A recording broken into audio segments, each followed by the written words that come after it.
ये जो पाकिस्तान भागने का इनका प्लान था, तो क्या कोई लिंक पाकिस्तान से जुड़े हुए हैं या वो उनके लिए सेफ हेवन था? और यहां आप सुरक्षा बलों के साथ साथ हमारी खुफिया एजेंसीज को कितना क्रेडिट देंगे कि उन्होंने पहले से बता दिया कि ये पाकिस्तान भागने की फिराक में है और अटारी के पास गांव में छिपे हुए हैं? देखिए, ये अभी कोई आधिकारिक पुष्टि नहीं है, ये कयास है, ऐसा सोचा जा सकता है। क्योंकि जब एक अपराधी कोई अपराध करता है तो सबसे पहले ये पता लगाया जाता है कि इस अपराध के पीछे मंशा क्या है।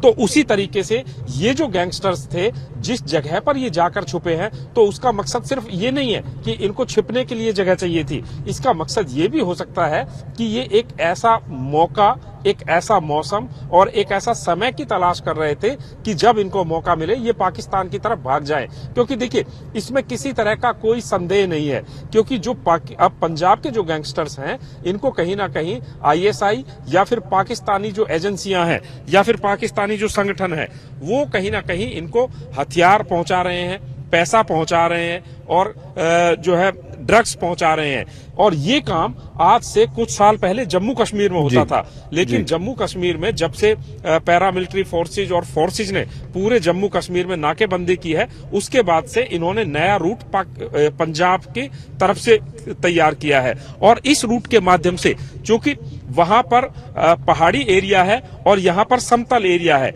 लेकिन इस समतल एरिया में मौसमी एडवांटेज इनको कई तरह के मिल जाते हैं। जैसे कि ठंड के मौसम में घना कोहरा होता है और प्रेजेंट जो मौसम है ये बरसात का सीजन है, और बरसात के सीजन में जो फेंसिंग है वो तकरीबन कई इलाकों में कई किलोमीटर तक बह जाती है, मिट्टी से कटाव हो जाता है, नदियां अपना रूट बदल लेती हैं। कई जगह पर ऐसा होता है कि फेंसिंग के नीचे से पानी बहने लग जाता है। तो इस मौके की नजाकत का ये फायदा उठाने की पूरी कोशिश करते हैं। और उसमें ये पाकिस्तान से आवाजाही का जो सिलसिला है, चाहे ड्रग्स का हो, हथियारों का, तो वो चांस कहीं ना कहीं इनको मिल जाता है। इन्फिल्ट्रेशन की भी अगर बात करें, आए दिन ऐसा देखने को मिलता है कि पाकिस्तान की सीमा से 2 पाकिस्तानी गिरफ्तार किए गए, एक अंदर घुसाया, घुसपैठिया मारा गया। तो ये जो खबरें आती हैं, तो इसका मतलब ये है कि एक आदान प्रदान चल रहा है, पाकिस्तान की सीमा से भारत में कोई आ रहा है। तो ये भी हो सकता है, ये एक कयास है कि ये जो गैंगस्टर्स हैं, इनकी एक सोच, एक मंशा ये हो कि अगर किसी तरह का खतरा आए तो ये पाकिस्तान की तरफ निकल जाए। क्योंकि पाकिस्तान, इसमें कोई दो राय नहीं है, अपराधियों के लिए, गैंगस्टर्स के लिए और आतंकियों के लिए एक बहुत बड़ी शरण स्थली बना हुआ है। सही। सत्येंद्र, मूसेवाला की हत्या के बाद जो गैंगस्टर्स पर नकेल कसी जा रही है, उस दिशा में आप इसे कितना बड़ा कदम मानते हैं, इस एनकाउंटर को? देखिए, ये समय के लिहाज से बेहद जरूरी भी था और एक तरीके से मजबूरी थी, क्योंकि पंजाब में नई सरकार बनी है और इस नई सरकार ने लोगों को बहुत सारे सपने दिखाए थे, उम्मीदें दिखाई थी।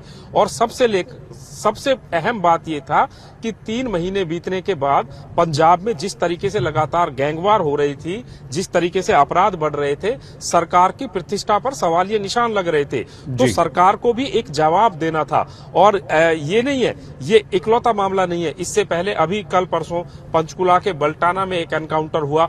तो सरकार को लोगों के में एक संदेश भेजना था कि अपराधियों को, गैंगस्टर्स को बख्शा नहीं जाएगा। और इसी लेवल पर बड़े बड़े ऐसे ऑपरेशन लॉन्च किए गए हैं पंजाब सरकार की तरफ से, जबकि शहर के शहरों की तलाशी ली जा रही है, जगह जगह सर्च ऑपरेशन छेड़े जा रहे हैं। और ड्रग्स के रोकथाम के लिए और अपराधियों की रोकथाम के लिए पंजाब सरकार लगातार ऐसी कोशिश कर रही है कि जनता के बीच में कम से कम एक संदेश ऐसा जाए कि वो सुरक्षित है। और उसका नतीजा ये है कि आज ये 5 घंटे एनकाउंटर चला है। इस एनकाउंटर में 2 लोग मारे गए हैं, कई लोगों को गिरफ्तार किया गया है।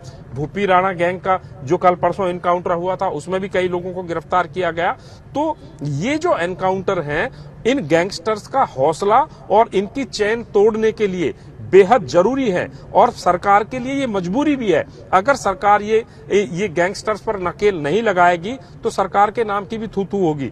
लिहाजा पंजाब में जिस तरीके से गैंगवार लगातार गैंगवार हो रही है, गैंगस्टर्स जिस तरीके से नए नए गैंग बना रहे हैं, कहीं भूपी राणा गैंग है, कहीं बम्बिया ग्रुप है, कहीं पर लॉरेंस बिश्नोई गैंग है, कहीं पर जग्गू भगवानपुरिया गैंग है। ये वो गैंग है जिनका कनेक्शन कहीं ना कहीं सिद्धू मूसेवाला की हत्या के साथ भी जुड़ा हुआ है।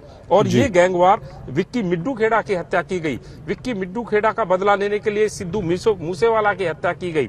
अगर इन पर कंट्रोल नहीं लगाया जाएगा तो अब सिद्धू मूसेवाला की हत्या का बदला लेने के लिए ये गैंगस्टर किसी और की भी हत्या कर सकते हैं। तो ये एक बहुत बड़ी चेन बनी हुई थी और इस चेन को तोड़ने के लिए पंजाब पुलिस के लिए ये बहुत बेहद जरूरी था।